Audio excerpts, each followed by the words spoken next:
ବୁଦ୍ଧି ଥିଲେ ଉପାୟ ମିଳେ। ଆସନ୍ତୁ କେମିତି ଜାଣିବା। ଥରେ ଘରମଣି ଜଙ୍ଗଲରେ ଚରୁ ଚରୁ ବାଟବଣା ହୋଇଗଲା। ହଠାତ୍ ତା ସାମ୍ନାରେ ମହାବଳ ବାଘ ହାଜର ହୋଇଗଲା। ଘରମଣି କହିଲା, ମୁଁ ତୋତେ ଖାଇବି। ଘରମଣି ବହୁତ ଡରିଗଲା, ହେଲେ ବୁଦ୍ଧି କୋଟେ ଏକ ଉପାୟ ପାଞ୍ଚିଲା।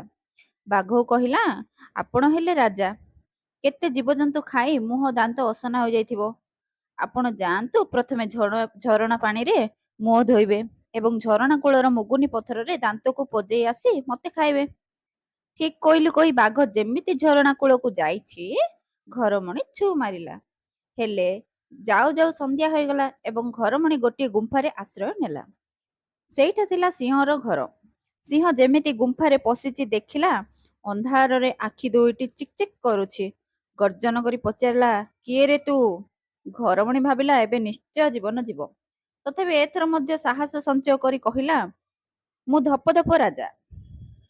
ମୋ ଶିଙ୍ଗ ଦିଟା ଗୋଜା, ଏକ ଶିଙ୍ଗରେ ଗଛକୁ ଭାଙ୍ଗେ, ଦ୍ୱିତୀୟ ଶିଙ୍ଗରେ ସିଂହକୁ ମାରେ। ଏହା ଶୁଣି ସିଂହ ପ୍ରାଣ ବିକଳରେ ସେଠାରୁ ଯାଇ ଆଉ 5ଟା ସିଂହକୁ ଧରି ଆସିଲା। ତାଙ୍କ ଗର୍ଜନରେ ଗୁମ୍ଫା ଥରି ଉଠୁଥାଏ। ଘରମଣି ଛାତିକୁ ଦମ୍ଭ କରି କହିଲା, ଏ ସିଂହ, ତତେ 10ଟା ସିଂହ ଆଣିବାକୁ କହିଥିଲି, ତୁ କଣ 5ଟା ଆଣିଛୁ?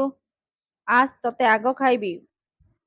ଏହା ଶୁଣି ସିଂହମାନେ ଭାବିଲେ, ଏଇ ସିଂହ ଆମକୁ ଏଇଠୁ ମାରିବା ପାଇଁ ଆଣିଛି। ଯିଏ ଯେଉଁଆଡ଼େ ପାରିଲେ ପ୍ରାଣ ବିକଳରେ ଧାଇଁଲେ। ସକାଳ ହେବାରୁ ଘରମଣି ଘରକୁ ଫେରିଲା।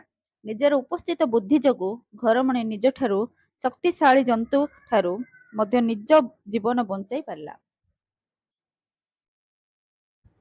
ଯଦି ଆପଣଙ୍କୁ ମୋ ଗପଟି ଭଲ ଲାଗିଥିବ ତାହେଲେ ଲାଇକ୍, ସେୟାର, ସବସ୍କ୍ରାଇବ ନିଶ୍ଚିତ କରିବେ। ଧନ୍ୟବାଦ।